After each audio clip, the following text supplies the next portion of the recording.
जय हिंद साथियों। आज हम बात करेंगे जो कुरुक्षेत्र यूनिवर्सिटी के अंदर डिपार्टमेंट है आर्कियोलॉजी का, यानी कि जो एंशिएंट इसके अंदर पढ़ाई जाती है, तो उससे संबंधित एक पीएचडी का एंट्रेंस हुआ था। उसके अंदर क्वेश्चन आए हुए हैं, काफ़ी इंपॉर्टेंट क्वेश्चन है भाई, हिस्टोरियोग्राफी को लेकर के, रिसर्च के लेकर के काफ़ी अच्छे अच्छे क्वेश्चन इसके अंदर आए हुए थे।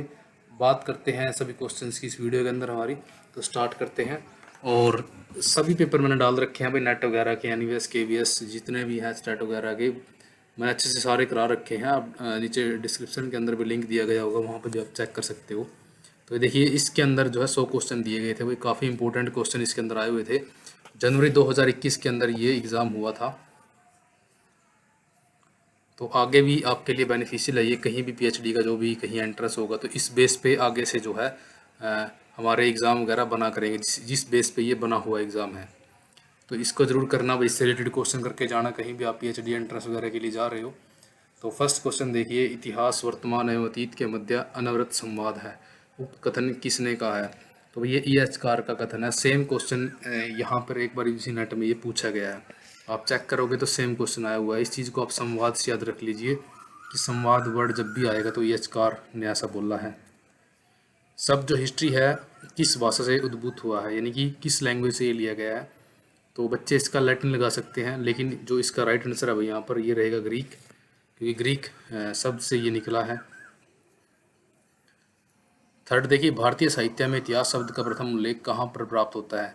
तो हमने बहुत बार पढ़ा है कि जो हमारा अथर्ववेद है उसके अंदर जो है इतिहास शब्द का कई बार उल्लेख आया है। तो काफ़ी इंपॉर्टेंट है ये क्वेश्चन। छांदोग्य उपनिषद सबसे पुराना है। मनुस्मृति के अंदर हमारे वो है जो हमारे कानून वगैरह, सबसे कानून संहिता इस मनुस्मृति है सबसे पहली। तो शब्द जो इंडिया का प्रथम बार प्रयोग जो है किस इतिहासकार द्वारा किया गया था?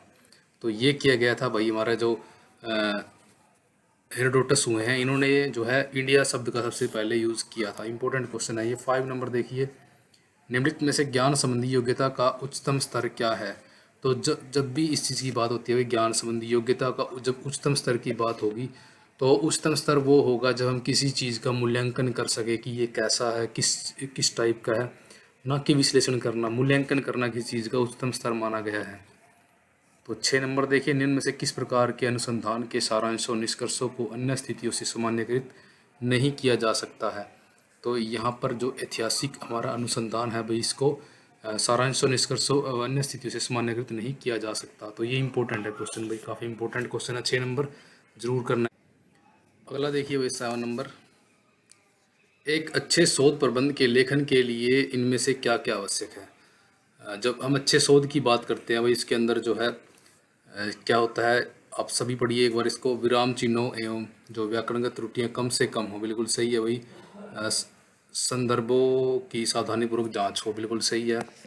शोध प्रबंध के लेखन में निरंतरता हो, एक अच्छी और स्पष्ट लिखी हुई शोध सशक्तिका हो, तो ये भी सही है। तो 4 के 4 इसमें सही दिए गए हैं भाई। अगला देखिए, शोध नैतिकता का विषय शोध के किस चरण में संगत माना जाता है?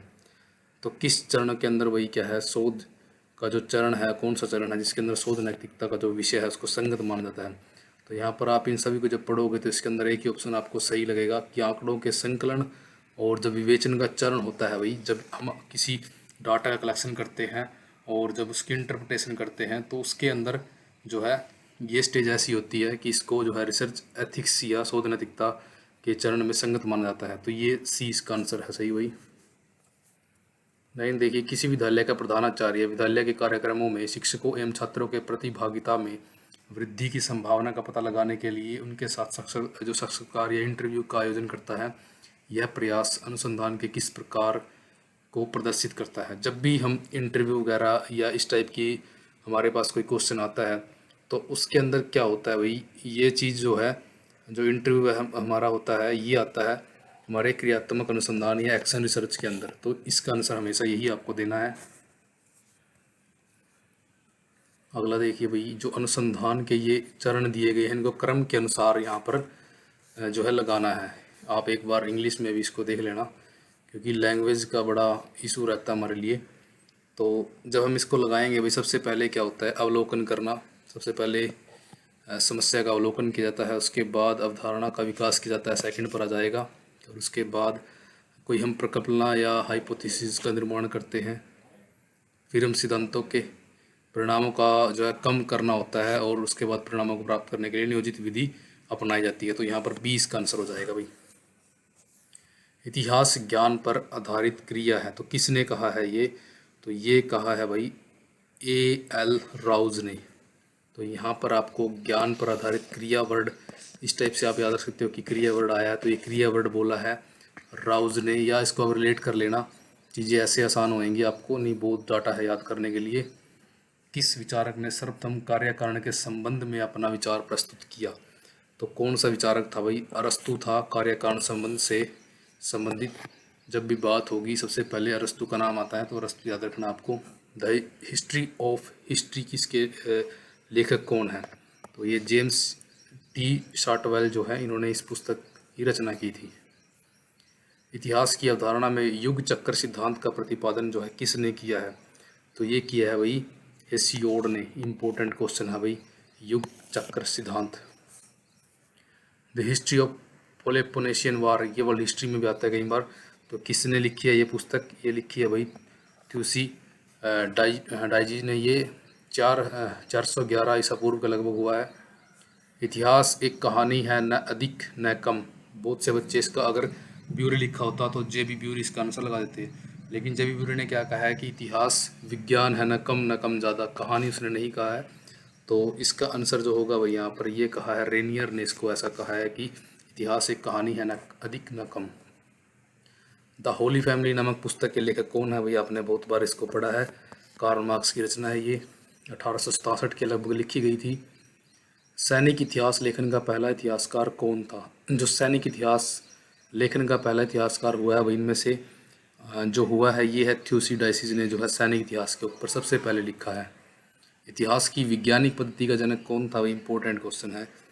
तो वैज्ञानिक पद्धति का जो जनक है ये भी थ्यूसिडाइसिस है, डाइजिस या इसका नाम है। 20 देखिए, इतिहास के आदर्शवादी दृष्टिकोण का प्रतिपादक यहाँ पर कौन है? आदर्शवादी दृष्टिकोण की जब आप बात करोगे भाई, तो उसका जो दृष्टिकोण है आदर्शवादी, तो ये हीगल का रहा है। हेगल आपने पढ़ा होगा, हीगल। इतिहास दर्शन के जन्मदाता, जब भी इतिहास के पिता की बात होती है तो हेरोडोटस याद आता है, लेकिन यहाँ पर जब दर्शन जुड़ जाएगा इतिहास दर्शन, तो इसके जन्मदाता यहाँ पर भाई जो वोल्टेयर को मान जाता है इतिहास दर्शन के जन्मदाता। द हिस्ट्री ऑफ लिबर्टी पुस्तक के लेखक यहाँ पर कौन है? तो यहाँ पर है भाई क्रॉन्चे की पुस्तक है ये, the history of liberty. Divine comedy बहुत बार आपने पढ़ा होगा, डिवाइन कॉमेडी कई बार क्वेश्चन आया हुआ है। दांते, इसको आप जब भी डिवाइन कॉमेडी वगैरह होती है, दांत दिखते हैं, इस टाइप से आप याद रख सकते हो। निम्नलिखित किस ग्रंथ में इतिहास पुराण को पंचम वेद कहा गया है? तो ये पंचम वेद कई बार क्वेश्चन आया हुआ है भाई, ये बहुत बार आता है क्वेश्चन। छंदोग्य उपनिषद के अंदर जो है इतिहास पुराण को पंचम वेद कहा गया है। शोध कार्य की एक आवश्यक विशेषता क्या है भाई? जब भी हम कोई शोध करते हैं उसकी एक विशेषता क्या होती है इनमें से? तो विश्वसनीयता भी है, जो ये सब कुछ है, लेकिन इम्पोर्टेंट आवश्यक पूछा गया है। वस्तुनिष्ठता, ऑब्जेक्टिविटी होनी जरूरी है भाई जो भी हम शोध करते हैं उसके अंदर। भारत सरकार प्रति 10 वर्षों के पश्चात जनगणना करती है, इस प्रक्रिया में प्रयुक्त होने वाली शोध विधि कौन सी है? तो जब भी 10 वर्ष के बाद जो जनगणना होती है भाई इस टाइप की, तो उसके अंदर सर्वेक्षण विधि का यूज़ किया जाता है, तो ये इसका आंसर होगा। तो रिसर्च क्या है भाई? शोध एक उद्देश्यपरक कर्मबद्ध प्रक्रिया है, यानी कि कर्म के अनुसार चलने वाली प्रक्रिया है, कि पहले हम समस्या को पहचान करते हैं, उसके बाद हम उसके लिए डाटा वगैरह कलेक्ट करने चलते हैं, फिर धीरे धीरे कोई हाइपोथेसिस बनाते हैं। तो इस टाइप से बहुत से इसके वो हैं। तो 28 जो है भाई ज्ञान अनुभव से उत्पन्न होता है, इनमें से कौन सा पद इसे व्यक्त करता है? भाई इसमें है थोड़ा डाउट, और ना ही इसकी आंसर की में इसका आंसर आया हुआ है, तो मैं इसको काट रहा हूँ क्वेश्चन को। अगर आपको मिले तो मुझे भी इसका आंसर बताना आप कमेंट के अंदर। मुझे जहाँ तक इसका आइडिया लग रहा है इन दोनों में से हो सकता है, क्योंकि इसका आंसर यूनिवर्सिटी ने नहीं दिया है, जो यूनिवर्सिटी की साइट पे एग्ज़ाम था ये। निम्नलिखित में से कौन सा जो कथन है सही नहीं है? कथन देखिए भाई इनमें से कौन सा सही नहीं है? तो शोधार्थी को एक अच्छा देता होना चाहिए, सही है भाई। एक शोध से दूसरे शोध का जन्म होता है, सही बात है ये भी। वर्तमान ज्ञान में सभी शोधार्थियों का योगदान है, तो ये तो है भाई, जितने शोधार्थी हुए हैं उन्होंने योगदान दिया ही है। एक अच्छा शोधार्थी एक अच्छा व्यक्ति होता है, ये गलत है भाई। कोई ज़रूरी नहीं है कि एक अच्छा शोधार्थी जो है एक अच्छा व्यक्ति भी होगा, क्योंकि सबकी मानसिकता अलग अलग है। शोध अध्ययन की गुणवत्ता का निर्धारण होता है, किससे होता है भाई शोध अध्ययन की जो गुणवत्ता है उसका निर्धारण? तो ये होता है भाई हमारा शोध में अपनाई जाने वाली दृढ़ता के कारण। जो हम शोध करेंगे कोई भी, तो उसके अंदर हम जो दृढ़ता अपनाते हैं, यानी कि एक निश्चय के साथ और एक अच्छे ऑब्जेक्टिविटी से कोई रिसर्च करते हैं, तो ये इम्पोर्टेंट है। एक शोधार्थी का सबसे अच्छा गुण क्या होता है? सतत कल्पनाशील जिज्ञासा भी होती है उसके अंदर, जानने की इच्छा, योग्यता भी होती है उसके अंदर। तो ये डी हो जाएगा इसका भाई, चारों तीनों ठीक है ये। शोध के दो प्रमुख सिद्धांत कौन से हैं भाई? गुणात्मक और मात्रात्मक, यानी कि क्वालिटेटिव रिसर्च होती है, क्वांटिटेटिव रिसर्च होती है। आगे जाकर इनके आगे के अलग अलग पार्ट बन जाते हैं। शोध में प्रयुक्त होने वाली वैज्ञानिक विधि है, तो शोध के अंदर जो वैज्ञानिक विधि है इनमें से कौन सी यूज़ होती है? ये होती है भाई मानवीय त्रुटियों को दूर करना। जब भी आप शोध के अंदर वैज्ञानिक विधि का यूज़ करते हो, तो मनुष्य तो एक क्या है, जैसे विचारों से प्रभावित हो जाता है, या उसके अंदर पहले से ही कुछ चीज़ें होती है कि वो उस हिसाब से काम करता है। लेकिन जो वैज्ञानिक विधि जब भी यूज़ होएगी, उसके अंदर मानवीय जो त्रुटि है वो कम हो जाती है। सर्वेक्षण आधारित जो शोध को वर्गीकृत किया जाता है, तो ये क्या जाता है भाई, साम्राज्यवादियों द्वारा इसको किया गया है। लेकिन इसका आंसर यूनिवर्सिटी ने कुछ नहीं दिया है, उन्होंने इस टाइप का साइन दिया हुआ, यानी कि इसमें से उन्होंने कोई भी आंसर नहीं माना है। लेकिन मैंने जहाँ तक इसको खोज की है इस क्वेश्चन की, तो इसका आंसर साम्राज्यवादी मुझे कई जगह पर मिला है, यानी कि ये सही है इसका। C14 तिथि निर्धारण विधि के खोजकर्ता कौन है? तो कौन है भाई? तो ये है WF लीबी। मार्क्सवादी इतिहासकार के रूप में कौन सा एक जाना जाता है? मार्क्सवादी भाई यहाँ पर DD कोसाम्बी को जाना जाता है। कई बार इंपॉर्टेंट क्वेश्चन है ये, कई बार आया हुआ है। राष्ट्रवादी इतिहासकार के रूप में किसे जाना जाता है? तो राष्ट्रवादी जो इतिहासकार है यहाँ पर DR भंडारकर है भाई, इनको जो है राष्ट्रवादी इतिहासकार मानते हैं। भूविज्ञान का पुरातत्व में सर्वाधिक महत्वपूर्ण योगदान है। तो जब भी हम भूविज्ञान की बात करते हैं या आर्कियोलॉजी की बात करते हैं, जियोलॉजी, तो उसके अंदर स्तरीकरण इम्पोर्टेंट है। जब भी आपने पढ़ा होगा कि जो मोहनजोदड़ो है वो 7 परतें मिली हैं उसकी, 7 बार जो बसा इस टाइप से, तो स्तरीकरण का इसके अंदर काफ़ी इंपॉर्टेंट रोल हो जाता है। 38 का तो आंसर ए रहेगा। रणजीत गुहा एक इतिहासकार हैं भाई। कौन सी पुस्तक मैक्स मुलर द्वारा लिखी गई थी? पूर्व की पवित्र पुस्तकें ये इसने लिखी थी। नवदा टोली नामक पूरा स्थल किसने इसको खोजा था? तो ये खोजा था हमारे यहाँ पर HD सांकलिया ने। द्विश्रृंगी का तलवार किस पुरा स्थल से प्राप्त हुई है? ये सनोली से मिली है भाई, अभी की खोज है ये, 1-2 साल पहले। निम्नलिखित में से किस पुरा स्थल से समाधि मुद्रा में एक योगी का कंकाल तथा उससे कुष्ठ रोग का प्राचीनतम प्रमाण यहाँ पर प्राप्त होता है? तो ये बालाथल किस जगह से मिलता है? वृत्ताकार गर्त ग्रहों के साक्ष्य किस ताम्र पाषाणिक पुरा स्थल से प्राप्त हुए हैं? तो ये हुए हैं भाई इनाम गांव से। इम्पोर्टेंट क्वेश्चन है, काफ़ी इम्पोर्टेंट।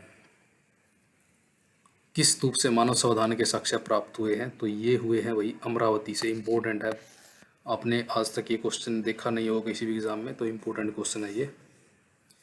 तो यहाँ पे करना है भाई इनको मैच।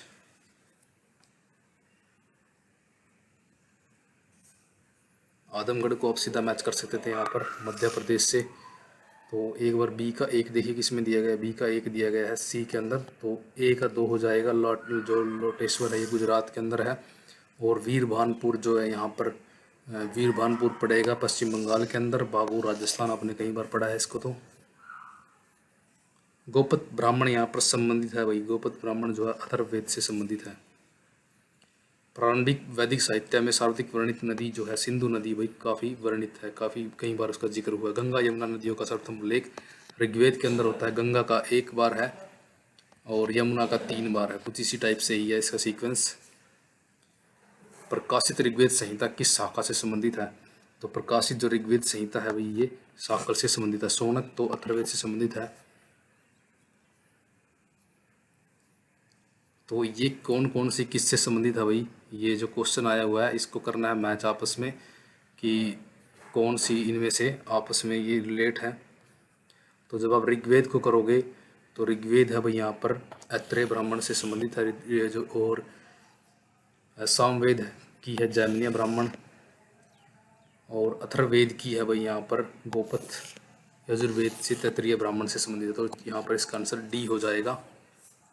वैदिक आर्य की प्राचीनतम संस्था वेद है भाई, और ये जो है सबसे पहले फेज तक रहती है। जब उत्तरवैदिक काल आता है तो ये उसके समय में खत्म हो जाती है।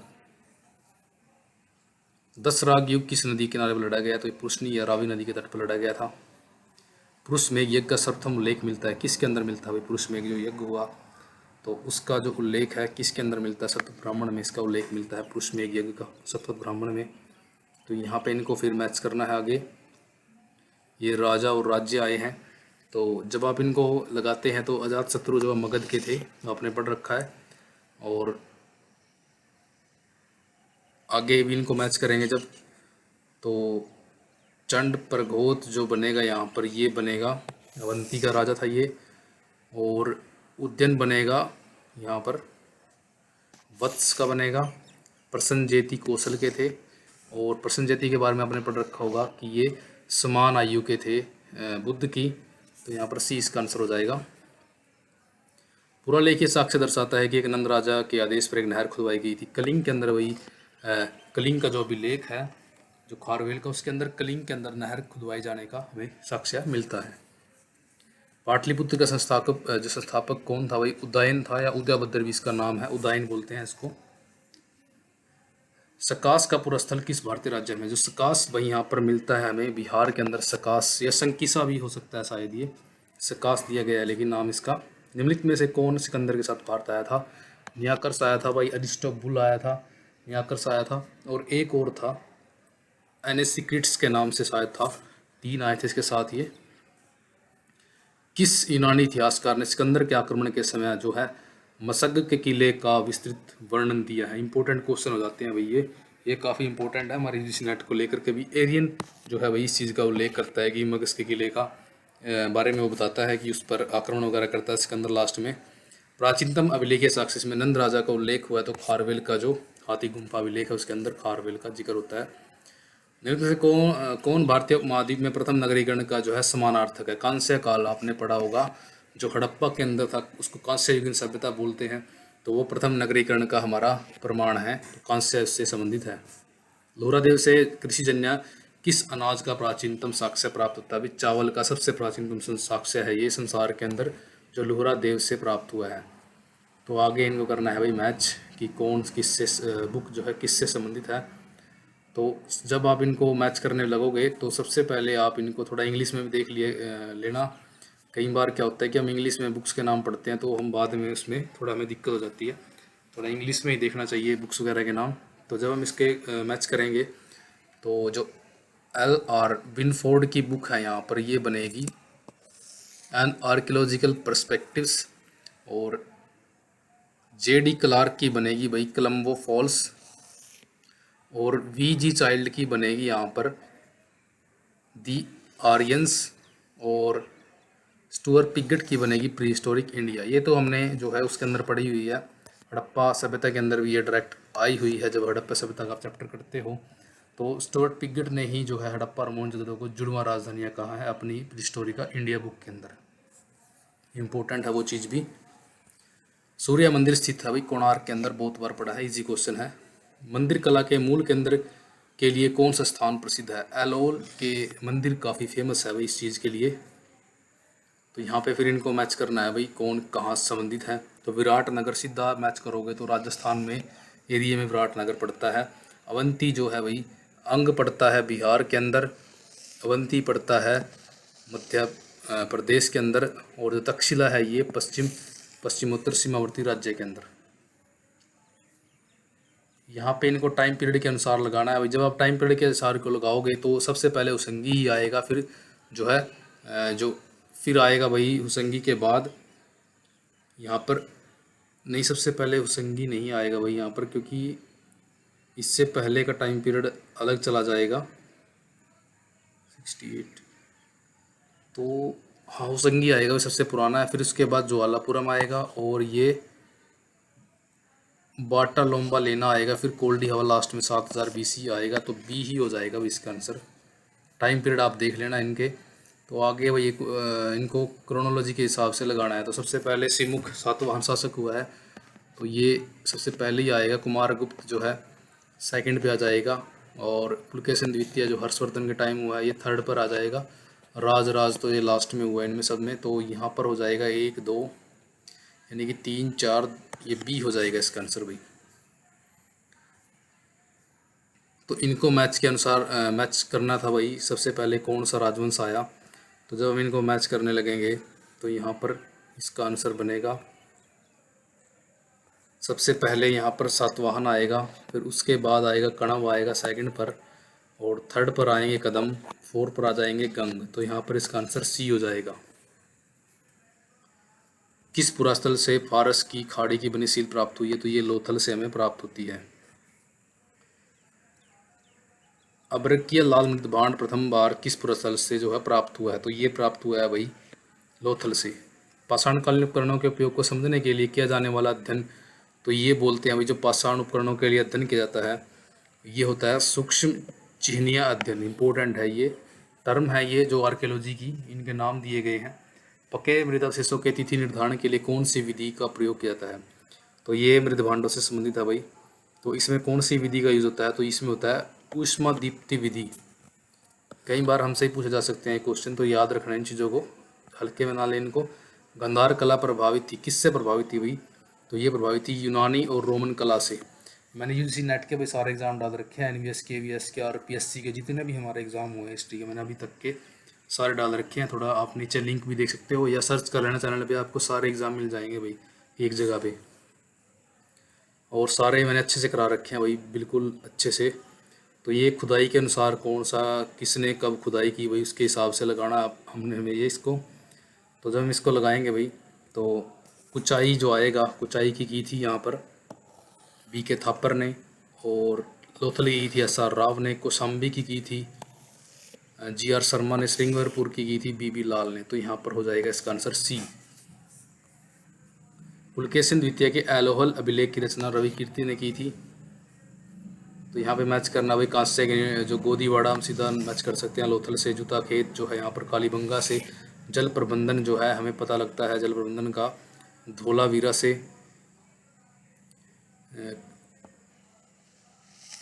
मोहनजोदड़ो से मिलती है कांस्य की नर्तकी की मूर्ति। एक मिनट भाई,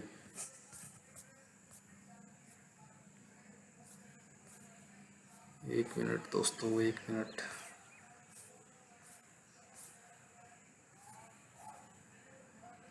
तो ये आए हैं भाई टेम्पल, किसने किसको बनवाया था, तो आपने सीधा पढ़ा हुआ है कि विरूपाक्ष मंदिर विजयनगर के अंदर बना था, और बनवाने वाले भी आपको पता है कृष्णदेव राय थे।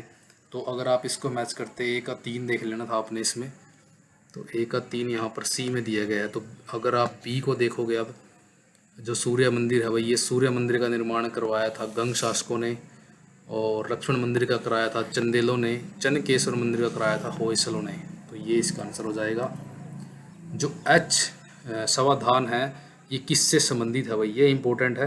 हम इन चीज़ों को इग्नोर कर देते हैं, लेकिन ऐसे क्वेश्चन हमें कई बार फंसा देते हैं। तो ये प्रवृत्ति हड़प्पा संस्कृति से संबंधित है या लेटर हड़प्पन साइट से संबंधित है। संस्कृत के जो प्रसिद्ध कवि और नाटककार कालिदास का उल्लेख हुआ है, ये किसके अंदर हुआ है, पुलकेशिन के जो सेकंड का एलोहल अभिलेख है, इसके अंदर उसका नाम आया है भाई। चालुक्यों के समय में भारत एवं चीन के मध्य के संबंधों को किस चीनी यात्री के द्वारा दर्शाया गया है, तो ये दर्शाया है भाई मातवल्लीन ने। इम्पोर्टेंट है ये भी। भट्टी प्रोलुज अभिलेख है किस धातु पर अंकित था, तो ये चांदी पर है भाई, चांदी धातु इंपॉर्टेंट है। कई बार हम ऐसे क्वेश्चन नहीं पढ़ते और तांबा ही मोस्टली लगा देते हैं, लेकिन इन चीज़ों को याद रखना जरूरी है भाई। भट्टी प्रोलुज अभिलेख है चांदी का है, चांदी के ऊपर बना हुआ है। इनमें से कौन भारत का प्रथम विधि निर्माता है, यहाँ पर मनु, आपको मैंने पहले ही बताया है। और भाई मैंने जो है ट्रिक्स वगैरह भी डाली हुई हैं, थोड़े बहुत जो क्वेश्चन याद करने के होते हैं ट्रिक्स से, तो मैंने वो भी डाले हुए हैं। आप सब्सक्राइब कर लें, जो भी नए हैं, नए जो आप देख रहे हो प्लीज़ सब्सक्राइब कर लें, ताकि मुझे भी थोड़ा क्या है कि हौसला मिले कि आगे मैं वीडियो डालता रहूँ लगातार। महाभारत का तेलुगु में लेखन किसने किया था, तो ये नन्नैया ने किया था। नीलकंठ से चोल राजवंश का जो राजस्व अधिकारी था, इंपॉर्टेंट है इनके अधिकारी चोलों के जितने भी हैं, तो ये वरीत पोतगक नामक अधिकारी को बोलते थे, राजस्व अधिकारी को। तो यहाँ पर नागानंद का हर्ष की जो है सही सुमेलित कौन सी नहीं है, तो नागानंद जो हर्ष की है, मुद्रा राक्षस विशाख दत्त की है, वृक्ष कटिकम शूद्रक की है। रत्नावली यहाँ पर इनकी नहीं है, राजशेखर की, रत्नावली जो है हर्ष की है। निम्न में से किन शासकों ने अपने चांदी के सिक्कों पर तिथि अंकित करवाई? तो सबसे इम्पोर्टेंट है भाई ये क्वेश्चन, किन शासकों ने चांदी के सिक्कों के ऊपर तिथि का अंकन करवाया था? तो काफ़ी इम्पोर्टेंट हो जाता है भाई ये। आप भी इसका क्वेश्चन का आंसर खुद लगाने की कोशिश करें, थोड़ा देखें कि क्या हो सकता है। चलो मैं करा देता हूँ, ये इसका आंसर है भाई यहाँ पर पश्चिमी क्षत्रप, या इनको कर्दमक शासक भी बोलते हैं। कई बार आपने पढ़ा होगा पश्चिमी क्षत्रप जो है इनको कर्दमक भी बोला गया है। पान के पत्ते का विलेख्य साक्ष्य, इंपॉर्टेंट भाई, काफ़ी इंपॉर्टेंट, इस टाइप के क्वेश्चन नेट में हमारे पूछे जा रहे हैं। तो मंदसौर अभिलेख के अंदर इनका जो है वर्णन हमें मिलता है। किस पुस्तक में बौद्ध और कपाली को उपहास किया गया है और उसमें तत्कालीन पुलिस विभाग एवं न्याय विभाग में व्याप्त भ्रष्टाचार पर प्रहार है? मत विलास प्रश्न जो है इसके अंदर जिक्र मिलता है ऐसा। अरब यात्रियों ने किस साम्राज्य को विश्व के 4 शक्तिशाली साम्राज्यों में से एक माना है? तो राष्ट्रकूटों का इन्होंने काफ़ी शक्तिशाली बताया है। जैसे अल मसूदी आया तो उसने भी इसको राष्ट्रकूट शासक की वो जिक्र करता है। किस सिक्कों पर सबसे ज़्यादा हिंदू देवी देवताओं का अंकन मिलता है? तो हिंदी देवी देवताओं का जो ज़्यादातर मिलता है विश्व की मुद्राओं पर 4 भुजाधारी सिक्के या चक्रधारी इस टाइप के कई शिव के वर्णन वगैरह इस पे सिक्कों पर मिलता है। और लंकुलिस का भी शायद इसी के सिक्कों पर है, जैसे कि लिंग की आकृति भी बनी हुई है इसके सिक्कों पर। चाऊ जो को आकाश यात्रा वृतांत किस साम्राज्य पर प्रकाश डालता है? तो ये डालता है भी चोल राज्य के ऊपर, चाऊ जो कुआ। पल्लव मल किस शासक की उपाधि थी? तो पल्लव मल यहाँ पर भाई काफ़ी इंपॉर्टेंट हो जाता है, ये नंदी वर्मन सेकंड की उपाधि थी। हम महेंद्र वर्मन फर्स्ट की तरफ जाएंगे, लेकिन नंदी वर्मन इसका आंसर है। किसके अभिलेखों में जलकर का साक्ष्य मिलता है? गढ़वाल शासक हुए हैं, उनके अभिलेखों में इसका वर्णन मिलता है भाई। ये नेट में 2 बार आ चुका है भाई क्वेश्चन, इंपॉर्टेंट है ये। किस प्राचीन स्थल पर महाभारत का वाचन जो है 6000 साधुओं की उपस्थिति में किया गया? तो ये किया गया था भाई नैमिषारण्य की जगह थी ये, नैमिषारण्य वहाँ पर। The urban decay सुधराज in ancient India, तो ये SR शर्मा की पुस्तक है, इंपॉर्टेंट है। और ये अर्बन डिके यानी कि सभ्यताओं का हास, इस टाइप से इसका नाम बनेगा। तो ये क्वेश्चन अभी जो है हमारे जो यहाँ पर HPSC में हुआ था एग्ज़ाम असिस्टेंट प्रोफेसर का, उसके अंदर पूछा गया था कि अर्बन डिके पुस्तक किसकी है। तो इम्पोर्टेंट हो जाती हैं भी चीज़ें ये। महाभारत कालीन कुछ स्थलों का समीकरण जो है पुरातात्विक स्थलों से करने वाला पुरातत्ववेत्ता कौन था? तो ये कौन थे भाई? ये थे BB लाल, इम्पोर्टेंट है ये नाम। संस्कृत पुराण एवं भगवद गीता का अध्ययन करने वाला प्रथम मुस्लिम, तो अल-बरूनी था भाई, इम्पोर्टेंट है ये भी। सबसे पहले मुस्लिम यही आया था, और इसने क्या है मुस्लिम मतलब इसी ने ही जो है संस्कृत और पुराणों का हमारे का अध्ययन किया था। बाबर कह रहा हूँ दोस्तों, सॉरी, बराबर और नागुर्जनी जो गुफा शिलालेख है जो मौर्य से संबंधित है, इनकी खोज किसने की थी? तो ये की थी JH हैरिंगटन ने। तो यहाँ पर हो जाते हैं भाई हमारे 100 के 100 क्वेश्चन कंप्लीट। और कैसे लगी आपको ये वीडियो हमारी, तो कमेंट जरूर करना। इस टाइप के क्वेश्चन मैं आपके लिए लेके आता रहूँगा, तो सब्सक्राइब करके जरूर रखना चैनल को भाई। जय हिंद, वंदे मातरम। और बेल आइकन भी दबा लेना भाई। जय हिंद, वंदे मातरम।